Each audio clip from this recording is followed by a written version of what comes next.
ಮೊದಲನೇ ಬಾರಿಗೆ ಇಡೀ ದೇಶದಲ್ಲಿ ಸ್ವಯಂ ಸೇವಕರು ಕೆಲಸ ಮಾಡಿದ ಪರಿಣಾಮವಾಗಿ ಕಾಂಗ್ರೆಸ್ಸೇತರ ಸರ್ಕಾರ 1977ರಲ್ಲಿ ಬಂತು. ಹಾಗಾಗಿ ಅದುವರೆಗೂ ಸಹ ಕಾಂಗ್ರೆಸ್ ಬಿಟ್ಟು ಬೇರೆ ಯಾವುದೂ ಈ ದೇಶದಲ್ಲಿ ಬಂದೇ ಇರಲಿಲ್ಲ. ಪ್ರಜಾಪ್ರಭುತ್ವ ಅನ್ನೋದು ಇರಲಿಲ್ಲ. ಅಂಥ ಸಮಯದಲ್ಲಿ ಈ ದೇಶದಲ್ಲಿ ತುರ್ತು ಪರಿಸ್ಥಿತಿಯನ್ನು ನಿರ್ಮೂಲನೆ ಮಾಡಿ ಒಂದು ಹೊಸ ಸರ್ಕಾರವನ್ನು ರಚನೆ ಮಾಡೋದ್ರಲ್ಲಿ ಬಹಳ ದೊಡ್ಡ ಪಾತ್ರ ಸಂಘ ವಹಿಸ್ತು.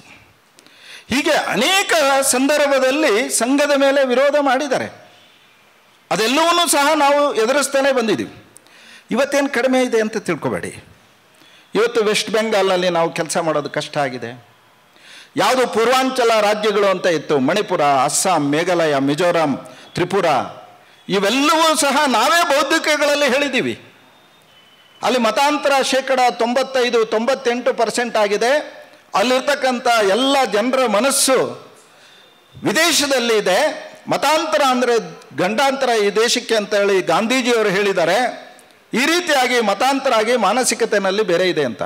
ಆದರೆ ಇವತ್ತು ಅನೇಕ ಜನ ಸ್ವಯಂ ಸೇವಕರು, ಅದರಲ್ಲೂ ಕರ್ನಾಟಕ, ನಾವು ಮಣಿಪುರವನ್ನು ದತ್ತು ತೆಗೆದುಕೊಂಡು ಅವತ್ತಿಂದ ಇವತ್ತಿನವರೆಗೂ ಪ್ರಚಾರಕ್ಕೆ ಕಳಿಸಿದ್ದೀವಿ. ಅಷ್ಟೇ ಅಲ್ಲ, ನಮ್ಮಲ್ಲೇ ಕೆಲಸ ಮಾಡ್ತಾ ಇದ್ದಾರೆ. ಅವರು ಮನೆಯವರು 6 ವರ್ಷ ಮಣಿಪುರದಲ್ಲಿ ಸೇವಾರತಿಯಾಗಿ ಕೆಲಸ ಮಾಡಿದರು, ಅಂಡರ್ಗ್ರೌಂಡ್. ಆಗ ನಕ್ಸಲ್ ಮೂಮೆಂಟ್ ಇತ್ತು. DC ಸಹ ಅಂಡರ್ಗ್ರೌಂಡ್ನಲ್ಲಿದ್ದು ಅಡ್ಮಿನಿಸ್ಟ್ರೇಷನ್ ಮಾಡ್ತಾಯಿದ್ರು. ಅಂಥ ಸಮಯದಲ್ಲಿ ಸೇವೆಯ ಮುಖಾಂತರ ಅಲ್ಲ, ಜನರ ಪರಿವರ್ತನೆಯನ್ನು ಮಾಡಿ ಇವತ್ತು ಆ ಎಲ್ಲ ರಾಜ್ಯಗಳಲ್ಲೂ ಸಹ ಇವತ್ತು ಭಾಜಪ ಸರ್ಕಾರ ಆಗಿದೆ. ಹಿಂದುತ್ವದ ದೃಷ್ಟಿಯಿಂದ ಅಲ್ಲಾಗಿದೆ. ಇವತ್ತು ನಾವು ಬಹಳ ಧೈರ್ಯವಾಗಿ ಹೇಳ್ಬೋದು, ಇವತ್ತು ಆ ಎಲ್ಲ ಪ್ರದೇಶಗಳು ನಮ್ಮ ದೇಶದಲ್ಲೇ ಉಳಿತವೆ ಅಂತ ಹೇಳಿ. ತಮಿಳುನಾಡು ಇರ್ಬೋದು, ಕೇರಳ ಇರ್ಬೋದು. ಕೇರಳದಲ್ಲಿ ಅವತ್ತಿನಿಂದ ಇವತ್ತಿನವರೆಗೂ ಸಹ ಅಲ್ಲಿರ್ತಕ್ಕಂಥ ಕಮ್ಯುನಿಸ್ಟರ ವಿರುದ್ಧ ಇವತ್ತು ಸ್ವಯಂ ಸೇವಕರು ಹೋರಾಟ ಮಾಡ್ತಲೇ ಇದ್ದಾರೆ. ಕಣ್ಣನೂರು ಜಿಲ್ಲೆಯ ಒಂದರಲ್ಲೇ 285 ಜನರ ಕಾರ್ಯಕರ್ತರ ಹತ್ಯೆ ಮಾಡಿದ್ದಾರೆ. ಇವತ್ತಿಗೂ ಸಹ ನಮ್ಮ ಕಾರ್ಯಕರ್ತರು ಬಹಳ ಚಾಲೆಂಜ್ ಆಗಿತ್ತು ಇದ್ಕೊಂಡು, ಇಡೀ ದೇಶದಲ್ಲಿ ಅತಿ ಹೆಚ್ಚು ಶಾಖೆಗಳು ಯಾವುದಾದ್ರೂ ಇದೆ ಅಂತ ಹೇಳಿದ್ರೆ ಕೇರಳದಲ್ಲಿ ಇದೆ. ಬಾಲಗೋಕುಲಗಳು ಹೆಚ್ಚು ಬಾಲಗೋಕುಗಳು ಕೇರಳದಲ್ಲಿದೆ. ಇದನ್ನು ನಾವು ಎದುರಿಸ್ತಾ ಇದ್ದೀವಿ. ತಮಿಳುನಾಡಿನಲ್ಲಿ DMK ಸರ್ಕಾರ ನಮ್ಮ ವಿರುದ್ಧ ನಿರಂತರವಾಗಿ ಆಗ್ತದೆ. ಕಳೆದ 4 ವರ್ಷದಿಂದ ಯಾವುದೇ ಮೆರವಣಿಗೆ ಅಂದರೆ ಪಥಸಂಚಲನವನ್ನು ಮಾಡಲಿಕ್ಕೆ ನಮಗಾಗಲಿಲ್ಲ. ಇತ್ತೀಚೆಗೆ ಕರ್ನಾಟಕದಲ್ಲಿ ಹೇಳ್ತಿದ್ರು, ತಮಿಳುನಾಡಿನ ಮಾದರಿಯಲ್ಲಿ ನಾವು ಕರ್ನಾಟಕದಲ್ಲಿ ತರ್ತೀವಿ ಅಂತ ಹೇಳಿ. ನಾವೆಲ್ಲ ಪಥಸಂಚಲನ ಮಾಡಲಿಕ್ಕೂ ಸಹ ಕೋರ್ಟಿಂದ ಆದೇಶ ಪಡೆದು ಮಾಡಿದ್ದೀವಿ. ಆದರೆ ಇವತ್ತು ಇದನ್ನು ಎದುರಿಸಿ ಸ್ವಯಂ ಸೇವಕ ಯಾವ ರೀತಿ ಕೆಲಸ ಮಾಡ್ತಿದ್ದಾನೆ ಅಂತ ಹೇಳಿದರೆ, ತಮಿಳುನಾಡಿನಲ್ಲಿ 4,000 ಶಾಖೆಗಳಿದೆ. ಅತಿ ಹೆಚ್ಚು ಶಾಖೆಗಳು ಇವತ್ತು ತಮಿಳುನಾಡಿನಲ್ಲಿ ಆಗಿದೆ. ಸ್ವಯಂ ಸೇವಕ ಈ ರೀತಿ ಕಠಿಣ ಪರಿಸ್ಥಿತಿಗಳನ್ನು ಎದುರಿಸಿ ಕೆಲಸ ಮಾಡುವಂಥ ಮಾನಸಿಕತೆ ಇದೆ. ಹಾಗಾಗಿ ಈ ರೀತಿ ಅನೇಕ ವಿರೋಧಗಳ ಮಧ್ಯೆಯೂ ಸಹ ಇವತ್ತು ಸಂಘ 100 ವರ್ಷವನ್ನು ಮಾಡ್ತವೆ. ಈಗ ನಾವು 3ನೇ ಹಂತದಲ್ಲಿ ಇದ್ದೀವಿ. ಸಂಘನಿವತ್ತು ಸ್ವೀಕಾರ ಮಾಡಿದ್ದಾರೆ. ಹಿಂದುತ್ವ ಅಂತ ಹೇಳಿದರೆ ಅನೇಕರು ಒಪ್ತಾ ಇರಲಿಲ್ಲ. ಇವರೇನು ಹಿಂದೂ ಅಂತ ಹೇಳ್ತಾರೆ ಅಂಥೇಳಿ. ಇವತ್ತು ಹಿಂದುತ್ವನ ಒಪ್ತಾ ಇದ್ದಾರೆ, ರಾಷ್ಟ್ರೀಯತೆಯನ್ನು ಒಪ್ತಾ ಇದ್ದಾರೆ. ಇವತ್ತು ಸಂಘದ ಮೇಲೆ ನಂಬಿಕೆ ಇದೆ, ಇವತ್ತು ಸಂಘದ ಮೇಲೆ ವಿಶ್ವಾಸ ಇದೆ. ಹಾಗಾಗಿ ಇವತ್ತು ಸಮಾಜ ನಮ್ಮನ್ನು ಸ್ವೀಕೃತ ಮಾಡ್ತಾ ಇದೆ. ಹಾಗಾಗಿ ಸಮಾಜದಲ್ಲಿ ಸಂಘ ಏನು ಹೇಳ್ತೋ, ನಾವು ಹೇಳಿದ್ದೀವಿ, ಸರ್ವಾಂಗೀಣ ಉನ್ನತಿಯನ್ನು ಮಾಡುವುದಕ್ಕಾಗಿ ನಾನು ರಾಷ್ಟ್ರೀಯ ಸ್ವಯಂ ಸೇವಕ ಸಂಘದ ಕಾರ್ಯಕರ್ತನಾಗಿದ್ದೇನೆ ಅಥವಾ ಘಟಕನಾಗಿದ್ದೇನೆ ಅಂತ ಹೇಳ್ತೀವಿ. ನಮ್ಮ ಉದ್ದೇಶ ಈ ಇಡೀ ಸಮಾಜದಲ್ಲಿ ಆರ್ಥಿಕ, ಸಾಮಾಜಿಕ, ಶೈಕ್ಷಣಿಕ, ಸೇವಾ ಈ ರೀತಿ ಎಲ್ಲ ಕ್ಷೇತ್ರದಲ್ಲೂ ಸಹ ಪ್ರಗತಿಯನ್ನು ಕಾಣಬೇಕು ಅನ್ನೋ ದೃಷ್ಟಿನಲ್ಲಿ ಕೆಲಸ ಮಾಡ್ತಾ ಬಂದಿದ್ದೀವಿ. ಕಳೆದ 100 ವರ್ಷದಲ್ಲಿ ಈ ಎಲ್ಲ ಕ್ಷೇತ್ರದಲ್ಲೂ ಮಾಡ್ತಾ ಇದ್ದೀವಿ. ಸಾಮಾನ್ಯವಾಗಿ ಗುಡ್ಡಗಾಡು ಪ್ರದೇಶದಲ್ಲಿ ಮತಾಂತರದ ಸಂಖ್ಯೆ ಭಾಳ ಆಗಿತ್ತು. ಇವತ್ತು ವನವಾಸಿ ಕಲ್ಯಾಣ ಆಶ್ರಮ ಗುಡ್ಡಗಾಡು ಪ್ರದೇಶದಲ್ಲಿ ಬಹಳ ದೊಡ್ಡ ಪ್ರಮಾಣದಲ್ಲಿ ಕೆಲಸ ಮಾಡ್ತಾ ಇದೆ. 6 ಕೋಟಿ ಯಾರು ಗುಡ್ಡಗಾಡು ಪ್ರದೇಶದಲ್ಲಿ ವಾಸ ಮಾಡ್ತಾರ ವನವಾಸಿಗಳು, ಅಂಥವ್ರ ಮಧ್ಯದಲ್ಲಿ ಕೆಲಸ ಮಾಡ್ತಾ ಇದೆ. 1350 ಫುಲ್ ಟೈಮ್ ವರ್ಕರ್ಸ್ ಇದ್ದಾರೆ. ಅದರಲ್ಲಿ 830 ವನವಾಸಿಗಳೇ ಫುಲ್ ಟೈಮ್ ವರ್ಕರ್ ಆಗಿ ಕೆಲಸ ಮಾಡ್ತಾರೆ. ಕರ್ನಾಟಕದಲ್ಲಿ ನಾವು ಖುಷಿ ಪಡಬೇಕಾಗಿರೋಂಥ ಸಂಗತಿ ಅಂತ ಹೇಳಿದರೆ, ಎಲ್ಲೆಲ್ಲಿ ಸ್ಲಮ್ಸ್ ಇದೆ, ಸ್ಲಮ್ಸ್ ಅಂತ ನಾವು ಬಳಸೋದಿಲ್ಲ, ಸೇವಾ ಬಸತಿ ಅಂತಿದೆ. ಎಲ್ಲ ಸೇವಾ ಬಸತಿಯಲ್ಲೂ ಸೇವಾ ಚಟುವಟಿಕೆ ಇವತ್ತು ಕರ್ನಾಟಕ ಪ್ರಾಂತದಲ್ಲಿ ಇದೆ. ಹಾಗಾಗಿ ಯಾರು ಈ ಸಮಾಜದಿಂದ ದೂರ ಇದ್ದರೋ ಆ ಸಮಾಜದ ಮಧ್ಯದಲ್ಲಿ ಸೇವಾ ಚಟುವಟಿಕೆಯನ್ನು ಮಾಡಿ ಇವತ್ತು ಬಹಳ ದೊಡ್ಡ ಪ್ರಮಾಣದಲ್ಲಿ ಪರಿವರ್ತನೆಯನ್ನು ತರ್ತಾನೆ. ಅದನ್ನೇ 3ನೇ ಸರಸಂಘ ಚಾಲಕರು ಹೇಳಿದ್ದು, the strength of the chain lies in its weakest link ಅಂತ. ಒಂದು ಸಬಲವಾದ ಸಮಾಜವನ್ನು ನಿರ್ಮಾಣ ಮಾಡಬೇಕಾದ್ರೆ ಅಲ್ಲಿರ್ತಕ್ಕಂಥ ದುರ್ಬಲ ವರ್ಗ ಸಬಲ ಆಗಬೇಕು. ಆಗ ಮಾತ್ರ ಒಂದು ಸಬಲ ಸಮಾಜ ಆಗಲಿಕ್ಕೆ ಸಾಧ್ಯ. ಯಾರು ಶಿಕ್ಷಣದಿಂದ ಸಾಮಾಜಿಕವಾಗಿ ನೊಂದಿದ್ದರೋ ಅಂಥವರ ಮಧ್ಯದಲ್ಲಿ ಕೆಲಸ ಮಾಡಿ ಇವತ್ತು ಸಮಾಜದಲ್ಲಿರ್ತಕ್ಕಂಥ ಎಲ್ಲರ ಜೊತೆಗೇನೂ ಸಹ ಅವರು ಶಿಕ್ಷಿತರಾಗಿ ಸಂಸ್ಕಾರಯುಕ್ತರಾಗಿ ಸ್ವಾವಲಂಬಿಗಳಾಗಿ ಬದುಕುವ ರೀತಿ ಆದಾಗ ನಾವೊಂದು ಸಬಲ ಸಮಾಜವನ್ನು ನಿರ್ಮಾಣ ಮಾಡಲಿಕ್ಕೆ ಸಾಧ್ಯ ಆಗುತ್ತೆ. ಹೀಗೆ ಸೇವೆಯ ಮುಖಾಂತರ ಬಹಳ ದೊಡ್ಡದಾದ ಪರಿವರ್ತನೆಯನ್ನು ಈ ಸಮಾಜದಲ್ಲಿ ಮಾಡ್ತೀವಿ. ಇತ್ತೀಚೆಗೆ A.T. ಥಾಮಸ್ ಅಂತ ಹೇಳಿ ನಿವೃತ್ತ ಜಡ್ಜ್, ಅವರು ಕೇರಳದಲ್ಲಿ ಇರ್ತಾರೆ. ಪ್ರಾರಂಭದಿಂದಲೂ ಅವರು ಕಮ್ಯುನಿಸ್ಟ್ ಆರ್ಗನೈಜೇಷನ್ನ ಆ ವಿಚಾರ ಇದ್ದಂಥ ವ್ಯಕ್ತಿ. ಆದರೆ ನಿವೃತ್ತರಾದ ಮೇಲೆ ಅವರೊಂದು ಹೇಳಿಕೆಯನ್ನು ಕೊಟ್ಟರು. ಅದು ಭಾಳ ಚರ್ಚಿತವಾಯಿತು, ನೀವು ಪತ್ರಿಕೆಯಲ್ಲಿ ಓದಿರ್ತೀರ. ಅದು ಅಂತ ಹೇಳಿದ್ರೆ, ಗಡಿಯನ್ನು ಕಾಯ್ತಾ ಇರತಕ್ಕಂಥವರು ಸೈನಿಕರಾದರೆ ಆಂತರಿಕ ಭದ್ರತೆಯನ್ನು ರಾಷ್ಟ್ರೀಯ ಸ್ವಯಂ ಸೇವಕ ಸಂಘ ಮಾಡುತ್ತೆ ಅಂತ ಹೇಳೋದು. ಭಾಳ ಚರ್ಚೆ ಆಯ್ತು ಇದೆಲ್ಲ. ಸಂಘ ಒಂದು ಕಾವಲುಗಾರರ ರೀತಿಯಲ್ಲಿ ಈ ಸಮಾಜದಲ್ಲಿ ನಿರಂತರವಾಗಿ ಕೆಲಸ ಮಾಡ್ತಾಯಿದೆ. ನಾನಾಗಲೇ ಯುದ್ಧಗಳು ಹೇಳಿದೆ, 62 ಯುದ್ಧ ಹೇಳಿದೆ, 73 ಯುದ್ಧದಲ್ಲೂ ಸಹ ಸಂಘ ಮಾಡ್ತು. ಇತ್ತೀಚೆಗೆ ಕಾಶ್ಮೀರದಲ್ಲಿ ಪುಲ್ವಾಮಾ ಗಲಾಟೆ ಏನಾಯಿತು, ಆಗ ಆಪರೇಷನ್ ಸಿಂಧೂರ್ ಏನಾಯಿತು, ಆ ಸಮಯದಲ್ಲಿ ನಮಗೆ ಅನೇಕರಿಗೆ ಸೈನಿಕರು ಹೋರಾಟ ಮಾಡಿದ್ದಾರೆ ಅಂತ ಇದೆ, ಸತ್ಯ. ಆದರೆ ರಾಜಸ್ಥಾನದ ಭಾಗಗಳು, ಈ ಕಡೆ ಪಂಜಾಬಿನ ಭಾಗಗಳು, ಅನೇಕ ಗ್ರಾಮಗಳನ್ನು ನಾವು ಶಿಫ್ಟ್ ಮಾಡಬೇಕಾಗಿತ್ತು. ಯಾಕೆಂದರೆ ಅಲ್ಲಿಂದ ಶೆಲ್ ದಾಳಿ ಆಗುತ್ತೆ, ಯಾರಿಗೂ ಕಾಮನ್ ಮ್ಯಾನ್ಗೆ ತೊಂದರೆ ಆಗಬಾರದು ಅನ್ನೋ ದೃಷ್ಟಿಯಿಂದ ನೂರಾರು ಹಳ್ಳಿಗಳನ್ನು ಶಿಫ್ಟ್ ಮಾಡಿ ಅವರಿಗೆ ಆಹಾರದ ವ್ಯವಸ್ಥೆ ಇತ್ಯಾದಿ ಎಲ್ಲ ಮಾಡಿದ್ವಿ. ಹೀಗೆ ಸೈನಿಕರಿಗೆ ಯಾವ ರೀತಿ ಸಹಾಯ ಬೇಕೋ ಆ ಎಲ್ಲ ಸಂಗತಿಗಳನ್ನು ಮಾಡ್ತಾ ಬಂದಿದ್ದೀವಿ ನಾವು. ಈ ದೇಶದಲ್ಲಿ ಸಾಚಾರ್ ಕಮಿಟಿ ತಂದರು, ರಂಗನಾಥ್ ಮಿಶ್ರಾ ಆಯೋಗ ತಂದರು, ಇತ್ತೀಚೆಗೆ ರೋಹಿತ್ ವೇಮಲು ಕಾಯ್ದೆಯನ್ನು ಸರ್ಕಾರ ತಂತು. ಇದು ದೇಶಕ್ಕೆ ಪೂರಕವಾದ್ದಲ್ಲ, ಮಾರಕವಾದ್ದು. ರಂಗನಾಥ್ ಮಿಶ್ರಾ ಆಯೋಗ ಏನು ಹೇಳುತ್ತೆ, ಆದ್ಯತೆಯ ಮೇಲೆ ಅಲ್ಲ, ಯಾರ್ಯಾರು ಮತಾಂತರ ಆಗ್ತಾರೆ ಅವ್ರಿಗೂ ರಿಸರ್ವೇಷನ್ ಕೊಡಬೇಕು ಅಂತ ಹೇಳಿ ಮನಮೋಹನ್ ಸಿಂಗ್ ಸರ್ಕಾರ ತರಲಿಕ್ಕೆ ಹೊರಟಿತ್ತು. ಸಾಚಾರ್ ಕಮಿಟಿ ಏನು, ಆದ್ಯತೆಯ ಮೇಲೆ ಮುಸಲ್ಮಾನರಿಗೆ ಸವಲತ್ತನ್ನು ಕೊಡಬೇಕು ಅಂತ ಹೇಳಿತ್ತು ಒಳ್ಳೆಯ ದೃಷ್ಟಿಯಿಂದ. ರೋಹಿತ್ ವೇಮಲು ಕಾಯ್ದೆ ಇತ್ತೀಚೆಗೆ ಕರ್ನಾಟಕ ಸರ್ಕಾರ ತರಲಿಕ್ಕೆ ಹೊರಟಿತ್ತು. ಅದು ಭಾಳ ಚರ್ಚಿತವಾಗಲಿಲ್ಲ, ಯಾಕಂತ ಹೇಳಿದ್ರೆ ನಾವು ಸೆಷನ್ಗೆ ಇಡಲಿಕ್ಕೆ ಬಿಡಲಿಲ್ಲ. ಅದು ಅಂತ ಹೇಳಿದರೆ, ಯಾರು ರೋಹಿತ್ ವ್ಯಕ್ತಿ ಆಂಧ್ರದಲ್ಲಿ ತೀರ್ಕೊಂಡ, ಅವನು ದಲಿತನೇ ಅಲ್ಲ, ಅವನು ದಲಿತ ಅಲ್ಲ ಅಂತ ಹೇಳಿ ಸಾಬೀತು ಆಗಿದೆ. ಆದರೆ ಅವನ ಹೆಸರಿನಲ್ಲಿ ಎಲ್ಲ ಯೂನಿವರ್ಸಿಟಿ, ಪ್ರೈವೇಟ್ ಯೂನಿವರ್ಸಿಟಿ, ಗೌರ್ಮೆಂಟ್ ಯೂನಿವರ್ಸಿಟಿಗಳಲ್ಲೂ ಆ ರೀತಿ ಅಟ್ರಾಸಿಟಿ ಕೇಸಸ್ ಏನಿದೆ ಅದನ್ನು ಆ ಎಲ್ಲ ಯೂನಿವರ್ಸಿಟಿಗೂ ಲಾಗ ಆಗಬೇಕು. ಹಾಗೆಯೇ ಮುಸಲ್ಮಾನರಿಗೂ ಮತ್ತು OBCಗೆ ಅವರೂ ಅಟ್ರಾಸಿಟಿ ಕೇಸಸ್ ಹಾಕ್ಬೋದು ಅಂತೇಳಿ ಈ ಕಾನೂನನ್ನು ತರಲಿಕ್ಕೆ, ಮಸೂದೆ ತರಲಿಕ್ಕೆ ಹೊರಟಿತ್ತು. ಇದರ ವಿರುದ್ಧ ಜಾಗೃತವಾಗಿ ಸಂಬಂಧಪಟ್ಟಂಥವ್ರು ಎಲ್ರಿಗೂ ತಿಳಿಸಿ, ಇನ್ಸ್ಟಿಟ್ಯೂಷನ್ನವರಿಗೆ ತಿಳಿಸಿ, ನೀವು ಈಗಲೇ ಅಟ್ರಾಸಿಟಿ ಕೇಸನ್ನು ಸುಧಾರಿಸ್ಕೊಳ್ಳೋಕ್ಕಾಗಲ್ಲ, ಇನ್ನು ಮುಸಲ್ಮಾನರು ಎಲ್ಲ OBCನವರು ಹಾಕ್ತಾರೆ ಅಂದರೆ ಯೂನಿವರ್ಸಿಟಿ ನಡೆಸಲಿಕ್ಕಾಗತ್ತಾ?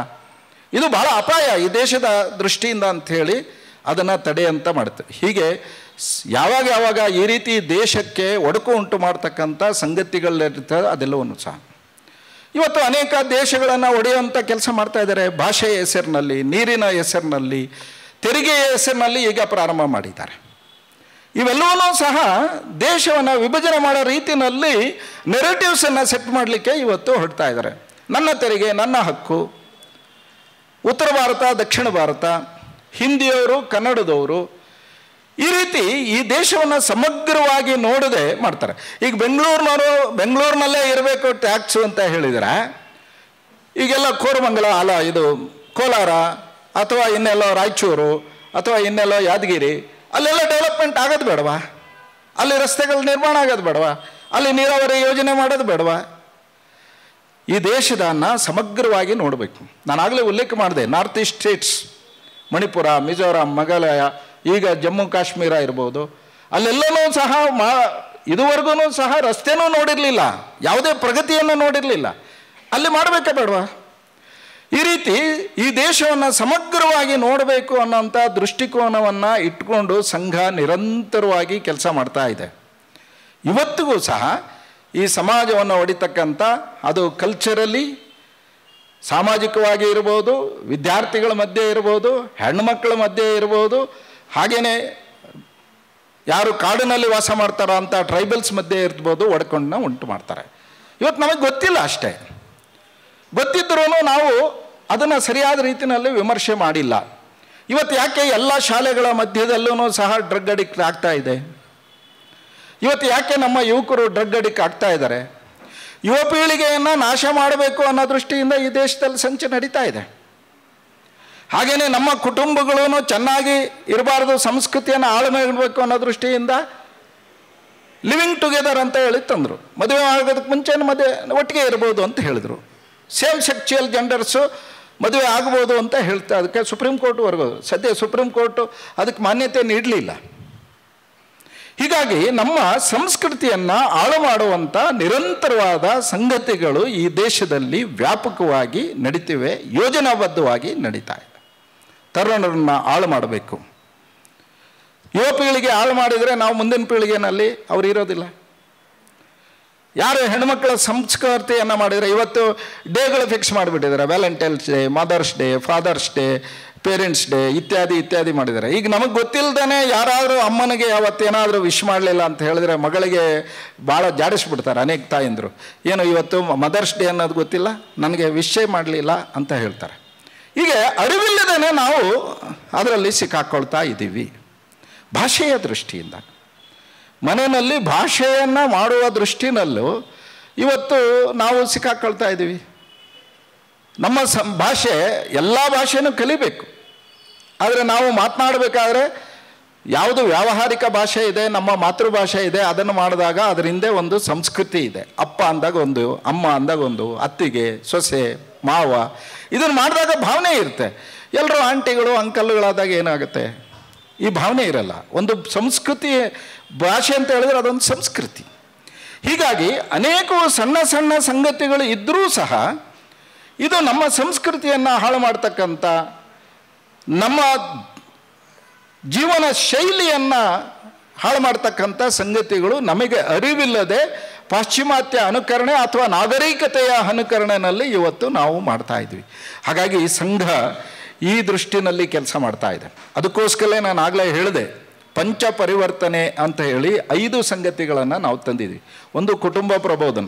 ನಾವು ವಾರಕ್ಕೊಮ್ಮೆ ಆದರೂ ಮನೆಗಳಲ್ಲಿ ನಮ್ಮ ಮನೆ ಹಿಂದೂ ಮನೆ ಆಗಬೇಕಾದ್ರೆ ಏನೆಲ್ಲ ಇರಬೇಕು, ನಮ್ಮ ಮನೆಯ ಜವಾಬ್ದಾರಿ ಏನು, ಅದು ಸರಳ ಜೀವನ ಇರ್ಬೋದು, ಸಮಾಜ ಕೇಂದ್ರಿತವಾದಂಥ ಜೀವನ ಇರ್ಬೋದು, ಅತಿಥಿ ಸತ್ಕಾರ ಇರ್ಬೋದು. ಈ ಎಲ್ಲ ಸಂಗತಿಗಳನ್ನು ನಮ್ಮ ಮನೆ ಹೇಗಿದೆ ಅಂತೇಳಿ ನಾವು ಯೋಚನೆ ಮಾಡಬೇಕು. ವಾರಕ್ಕೊಮ್ಮೆ ನಮ್ಮ ಮನೆ ಬೈಠಕ್ ಮಾಡಬೇಕು. ಬೈಠಕ್ ಅಂದರೆ ಒಂದು ವಾರದಲ್ಲಿ ಎಲ್ಲ ಸೇರಿ ಒಟ್ಟಿಗೆ ನಾವು ನಮ್ಮ ಮನೆ ಹೇಗಿರಬೇಕು, ಹೇಗಿದೆ, ಹೇಗಿರಬೇಕು, ಪೂರ್ವಜರು ಹೇಗೆ ನಮ್ಮ ಮನೆಯನ್ನು ನಿರ್ಮಾಣ ಮಾಡ್ಕೊಂಡು ಬಂದಿದ್ರು, ಈ ಸಂಗತಿಗಳನ್ನು ಚರ್ಚೆ ಮಾಡಬೇಕು ಅನ್ನೋದು. ಎರಡನೇದು ಸ್ವದೇಶಿ ಜೀವನ ಶೈಲಿ. ಇದರಲ್ಲಿ 3 ಸಂಗತಿಗಳು. ಒಂದು ಉಡುಗೆ ತೊಡುಗೆಗಳು, ವಸ್ತುಗಳು, ಭಾಷೆ. ಇವತ್ತು ವಸ್ತುಗಳನ್ನು ನಾವು ನಮ್ಮ ಮನೆ ವಸ್ತುಗಳು, ತಯಾರಾದಂಥ ವಸ್ತುಗಳನ್ನು ನಾವು ಬಳಸ್ಬೋದಾ? ನಮ್ಮ ಗ್ರಾಮದಲ್ಲಿ ಅಕ್ಕಪಕ್ಕದಲ್ಲಿ ಮಾಡ್ಬೋದಾ? ಹೀಗಾಗಿ ಸ್ವಾವಲಂಬಿ ಆದಾಗ ಸ್ವಾಭಿಮಾನವೂ ಬರುತ್ತೆ, ಭದ್ರತೆಯೂ ಬರುತ್ತೆ, ಆರ್ಥಿಕ ಭದ್ರತೆಯೂ ಬರುತ್ತೆ. ಹಾಗಾಗಿ ವೋಕಲ್ ಫಾರ್ ಲೋಕಲ್ ಅಂತ ಇವತ್ತು ಶಬ್ದವನ್ನು ಕಾಯಿನ್ ಮಾಡಿದ್ದಾರೆ. ನಮ್ಮ ವಸ್ತುಗಳನ್ನು ನಾವೇ ತಯಾರು ಮಾಡ್ಕೊ, ಇದಕ್ಕೆ ಸಾಮರ್ಥ್ಯವೂ ಇದೆ, ನಾವು ಮಾಡಲೂಬಹುದು. ಇವತ್ತು ನಾವು ವಿಜ್ಞಾನ ಕ್ಷೇತ್ರದಲ್ಲಿ ನಾವೆಲ್ಲ ನೋಡಿದ್ದೀವಿ.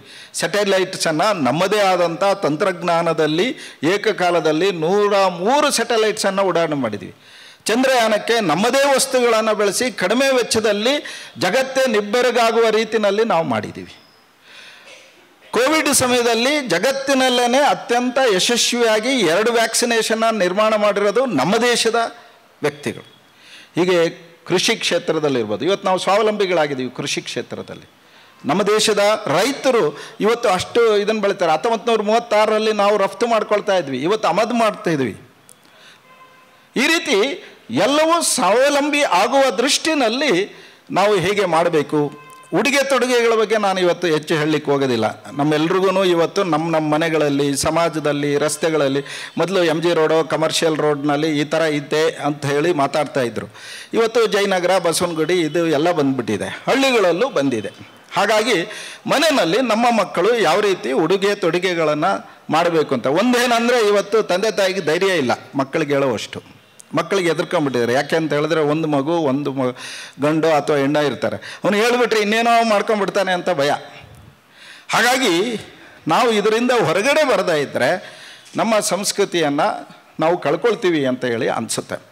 ಇನ್ನು ಮೂರನೇದು ಭಾಷೆಯ ಬಗ್ಗೆ ನಾನು ಆಗಲೇ ಉಲ್ಲೇಖ ಮಾಡಿದ್ದೀನಿ. ಈ ದೃಷ್ಟಿಯಿಂದ ಇನ್ನು ನಮ್ಮದು ಪ್ರಕೃತಿ ಸಂರಕ್ಷಣೆ ಅಥವಾ ಪರಿಸರ ಸಂರಕ್ಷಣೆ ಅಂತ ಹೇಳಿದ್ವಿ. ಗಿಡಗಳನ್ನು ಬೆಳೆಸುವಂಥದ್ದು, ನೀರನ್ನು ಮಿತವಾಗಿ ಬಳಸುವಂಥದ್ದು, ಹಾಗೆ ಪ್ಲಾಸ್ಟಿಕ್ಕನ್ನು ಬಳಸದೇ ಇರುವಂಥದ್ದು, ಈ ಸಂಗತಿಗಳನ್ನು ಮಾಡೋದು. ಇನ್ನು ಐದನೇದು ನಾಗರಿಕ ಶಿಷ್ಟಾಚಾರ ಮತ್ತು ಸಾಮಾಜಿಕ ಸಾಮರಸ್ಯ ಅಂತ ಇದೆ. ಇವತ್ತು ಸಾಮಾಜಿಕ ಸಾಮರಸ್ಯದಲ್ಲಿ ಭಾಳ ಹೆಮ್ಮೆ ಪಟ್ಟು ಹೇಳ್ಕೊಳ್ಳುವಷ್ಟು ಸಂಘದ ಸಾಧನೆ ಇದೆ. ಇದರಲ್ಲಿ ಅನೇಕ ಮಹಾಪುರುಷರು ಕೆಲಸ ಮಾಡಿದರು. ಗಾಂಧೀಜಿಯವರು ಕೆಲಸ ಮಾಡಿದರು, ನಾರಾಯಣ ಗುರು ಕೆಲಸ ಮಾಡಿದರು, ಅಂಬೇಡ್ಕರ್ ಕೆಲಸ ಮಾಡಿದರು. ಅವರು ಜಾಗೃತಿಯನ್ನು ಉಂಟು ಮಾಡಿದರು. ಆದರೆ ಎಲ್ಲಿವರೆಗೂ ನಾವು ಜೀವನದಲ್ಲಿ ಆಚರಣೆಯಲ್ಲಿ ಬರೋಲ್ಲ ಅಲ್ಲಿವರೆಗೂ ಅಸ್ಪೃಶ್ಯತೆ ಅಳಿಸಿ ಹೋಗೋದಿಲ್ಲ. ಇವತ್ತು ಅನೇಕ ಗ್ರಾಮಗಳು ಸಾಮರಸ್ಯಯುಕ್ತ ಆಗಿದೆ. ಎಲ್ಲರ ಮನೆಗೂ ಪ್ರವೇಶ ಇದೆ, ಮಂದಿರಗಳಿಗೆ ಪ್ರವೇಶ ಇದೆ, ಒಟ್ಟಿಗೆ ಉತ್ಸವಗಳನ್ನು ಮಾಡ್ತಾರೆ, ಒಟ್ಟಿಗೆ ಭೋಜನವನ್ನು ಮಾಡ್ತಾರೆ. ಈ ರೀತಿ ಸಾಮರಸ್ಯ ಇವತ್ತು ಆಗಿದೆ. ಆ ವಿಶ್ವಾಸ ಇವತ್ತು ಎಲ್ಲ ಬೆಳೀತಾ ಇದೆ. ನಮಗೆ ವಿಶ್ವಾಸ ಇದೆ ಇದನ್ನು ಆಚರಣೆಯಲ್ಲಿ ತರಬಹುದು ಅನ್ನೋಂಥದ್ದು ಇದೆ. ಇನ್ನು ನಾಗರಿಕ ಶಿಷ್ಟಾಚಾರ ಹೇಳಿ ನಾನು ಮುಗಿಸ್ತೇನೆ. ನಾಗರಿಕ ಶಿಷ್ಟಾಚಾರ ಅಂತ ಹೇಳಿದ್ರೆ ಇವತ್ತು ಸಾಮಾನ್ಯವಾಗಿ ಮನೆಗಳಲ್ಲಿ, ಮಂದಿರಗಳಲ್ಲಿ ಅಥವಾ ಶಾಲೆಗಳಲ್ಲಿ ಕಲಿಸ್ಕೊಡ್ಬೋದಾಗಿರೋವಂಥದ್ದು ಇವತ್ತು ನಾವೊಂದೊಂದು ವಿಷಯ ಆಗಿ ಕಲಿಸ್ತಾ ಇದ್ದೀವಿ. ಕಾನೂನುಗಳನ್ನು, ನಿಯಮಗಳನ್ನು ಪಾಲನೆ ಮಾಡುವಂಥದ್ದು. ರಸ್ತೆ ಎಡಬದಿನಲ್ಲೇ ಹೋಗಬೇಕಾಗುತ್ತೆ, ಹೆಲ್ಮೆಟ್ ಧರಿಸಿ ಹೋಗಬೇಕು, ಟ್ರಿಬಲ್ ರೈಡ್ ಹೋಗಬಾರ್ದು, ಸಿಗ್ನಲ್ ದಾಟಬಾರ್ದು. ಇದು ಭಾಳ ಸರಳವಾದಂಥ ಸಂಗತಿ, ಆದರೆ ಅನುಸರಿಸಬೇಕು. ಹಾಗೆಯೇ ರಾಷ್ಟ್ರೀಯ ದೃಷ್ಟಿಯಿಂದ ಗೌರವ ಕೊಡುವಂಥದ್ದು. ರಾಷ್ಟ್ರಗೀತೆಗೆ ಗೌರವ, ಸಂವಿಧಾನಕ್ಕೆ ಗೌರವ, ರಾಷ್ಟ್ರಧ್ವಜಕ್ಕೆ ಗೌರವ. ಹಿಂದೆ ಸಹಜವಾಗಿತ್ತು. ಹಳ್ಳಿಗಳಲ್ಲಿ ನಾವು ಹೋಗಬೇಕಾದ್ರೆ ಯಾವುದಾದ್ರೂ ಸ್ವತಂತ್ರ ದಿನೋತ್ಸವ ಅಥವಾ ರಿಪಬ್ಲಿಕ್ ಡೇ ಇದ್ದರೆ ಊರವರೆಲ್ಲ ಬಂದು ಅದರಲ್ಲಿ ಪಾಲ್ಗೊಳ್ಳೋರು. ಈಗ ಅಲ್ಲಿ ಧ್ವಜ ಆಯಿಸ್ಟ್ ಮಾಡ್ತಾ ಇದ್ರೂ ಹಾಗೆ ಹೋಗ್ತಾರೆ. ಹಾಗಾಗಿ ಇದನ್ನು ಗಮನಕ್ಕೆ ತಂದು ಈ ಬಗ್ಗೆ ಶ್ರದ್ಧೆಯನ್ನು ಉಂಟು ಮಾಡುವಂಥ ಸಂಗತಿಗಳು ಆಗಬೇಕು ಅನ್ನೋವಂಥದ್ದು. ಹೀಗೆ ಮನೆಯಲ್ಲಿ ನಡವಳಿಕೆಯ ಶಿಕ್ಷಣ.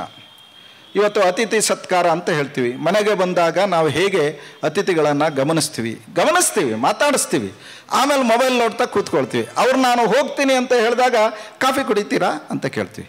ಆದರೆ ಅಷ್ಟರ ಮಟ್ಟಿಗೆ ನಾವು ಬೇರೆದರಲ್ಲಿ ತಲ್ಲೀನರಾಗಿ ಇರ್ತೀವಿ. ಅತಿಥಿ ಸತ್ಕಾರ ಅನ್ನೋದು ಅವರಿಗೆ ಗೌರವ ಕೊಡುವಂಥದ್ದು, ಶ್ರದ್ಧೆ ಕೊಡುವಂಥದ್ದು, ಹೆಣ್ಮಕ್ಳ ಜೊತೆ ಹೇಗೆ ವರ್ತನೆ ಮಾಡಬೇಕು, ಈ ಎಲ್ಲ ಸಂಗತಿಗಳನ್ನು ಕಲಿಸಿಕೊಡುವಂಥದ್ದು ನಾಗರಿಕ ಶಿಷ್ಟಾಚಾರ.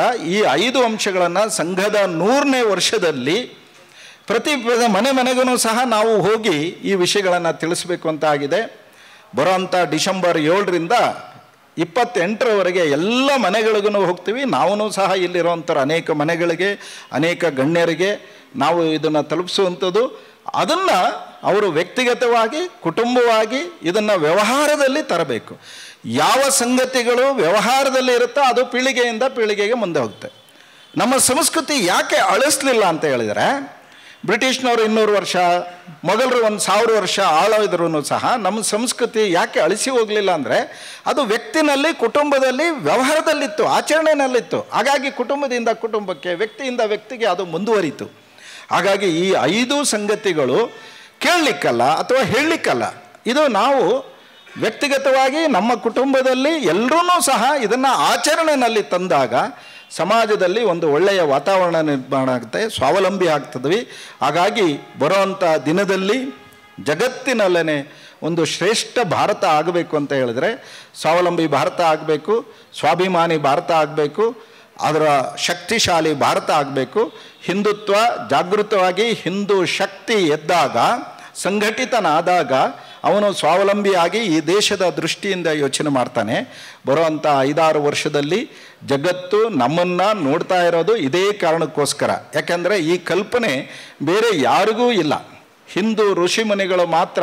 ಅನೇಕ ಸಾರಿ ಇದು RSS ಹೇಳುತ್ತೆ ಅಂತ ಹೇಳಿದೆ. RSS ಯಾವುದೂ ಹೊಸ ಸಂಗತಿ ಹೇಳಿಲ್ಲ. ಈ ದೇಶದ ಋಷಿ ಮುನಿಗಳು ಏನು ಹೇಳಿದ್ರು, ಈ ದೇಶದಲ್ಲಿ ಯಾವುದನ್ನು ಪಾಲನೆ ಮಾಡ್ತಾ ಇದ್ರು ಅದನ್ನು ಪುನರುಜ್ಜೀವನಗೊಳಿಸ್ತಕ್ಕಂಥ ಕೆಲಸ ಮಾಡ್ತೇವೆ. ವಸುದೈವ ಕುಟುಂಬಕಂ ಹಿಂದಿನ ಋಷಿ ಮುನಿಗಳು ಹೇಳೋದು, ನಾವು ಹೇಳಿದ್ದಲ್ಲ. ಸರ್ವೇ ಜನ ಸುಖಿನೋ ಭವಂತು ಅವರು ಹೇಳಿದ್ದು. ಹಾಗಾಗಿ ಜಗತ್ತಿನಲ್ಲೇ ಈ ರೀತಿ ಕಲ್ಪನೆ ಇಟ್ಕೊಂಡು ಕೆಲಸ ಮಾಡ್ತಾ ಇರೋವಂಥದ್ದು ಹಿಂದೂಗಳು. ಜಗತ್ತಿನಲ್ಲಿರ್ತಕ್ಕಂಥ ಎಲ್ಲರೂ ನನ್ನ ಅಣ್ಣ ತಮ್ಮಂದರು, ಅಕ್ಕ ತಂಗಿಯರು, ಅವರೆಲ್ಲರೂ ಸುಖದಿಂದ ನೆಮ್ಮದಿಯಿಂದ ಇರಬೇಕು ಅಂತ ಹೇಳಿ ಯೋಚನೆ ಮಾಡೋದು. ಹಾಗಾಗಿ ಭಾರತದ ಕಡೆಗೆ ಯಾಕೆ ನೋಡ್ತಾರೆ ಅಂತ ಹೇಳಿದ್ರೆ, ಭಾರತದ ವಿಚಾರಕ್ಕೋಸ್ಕರ, ಭಾರತದ ಈ ಸಂಗತಿಗಳಿಗೋಸ್ಕರ ನೋಡ್ತಾರೆ. ಈ ಎಲ್ಲ ಸಂಗತಿಗಳು ಇಲ್ಲಿ ಆಚರಣೆಯಲ್ಲಿ ಬಂದಾಗ, ವ್ಯವಹಾರದಲ್ಲಿ ಬಂದಾಗ, ಗಟ್ಟಿಯಾದಾಗ ಜಗತ್ತು ಶಾಂತಿಯಿಂದ ನೆಮ್ಮದಿಯಿಂದ ಇರುತ್ತೆ. ಭಾರತ ಶ್ರೇಷ್ಠ ಭಾರತ ಆಗುತ್ತೆ. ಮತ್ತೊಮ್ಮೆ ಜಗತ್ತಿನಲ್ಲೇ ಗುರುವಾಗಿ ಭಾರತ ಎದ್ದು ನಿಲ್ಲುತ್ತೆ.